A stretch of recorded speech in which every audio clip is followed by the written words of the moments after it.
آج اس ایوان میں مجھے خیال آرائی کا موقع دیا گیا تاکہ میں اقبال کے اس مصرے کی تشریح کر سکوں. لیا جائے گا تجھ سے کام دنیا کی امامت کا. صدر ذی وقار، آج کا مسلمان تو محض باعث رسوائی پیغمبر بن چکا ہے. امت مرسل راہ ہدایت سے بھٹک چکی ہے. قوم کی نوجوان لڑکیاں ٹک ٹاک اور انسٹاگرام پر اپنے جسموں کی نمائش کرتی نظر آتی ہیں. حکمران کافروں کے سامنے ہاتھ پھیلاتے اور ان کے تلوے چاٹتے دکھائی دیتے ہیں.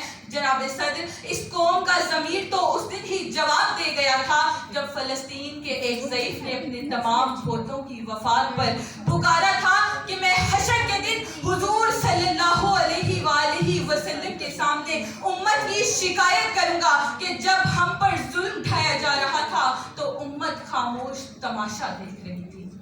وضع میں تم ہو نثارات و تمدن میں ہنود، یہ مسلمان ہیں جنہیں دیکھ کے شرمائے یہود. صدر ذی وقار، فلسطینی قبرستانوں میں باری کا انتظار، بے گور و کفن لاشیں، فلک کا کلیجہ چیرتی آہو فغاں، زمین کو شک کرتی آتش و آہن اور بارود کی بارش، روتے بلکتے بچے، فغاں کرتی مائیں، بین کرتی بہنیں، قبریں کھوتے اور میتیں اٹھاتے جوان، دکھوں کے در اور غموں کے گھر میں لہو کا دریا اور امت محض تماشائی. کتاب سادہ رہے گی کب تک، کبھی تو آغاز باب ہوگا. جنہوں نے بستی اجاڑ ڈالی کبھی تو ان کا حساب ہوگا. جنہوں نے بستی اجاڑ ڈالی کبھی تو ان کا حساب ہوگا.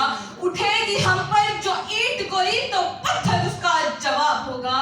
سکون صحرا میں بسنے والوں ذرا رتوں کا مزاج سمجھو، جو آج کا دن سکون سے گزرا تو کل کا موسم خراب ہوگا. صدر ذی وقار، کیا ہم نے کبھی سوچا کہ جب پاکستان پہلی بار ایٹمی طاقت بنا تو سب سے زیادہ خوشی کا اظہار فلسطین اور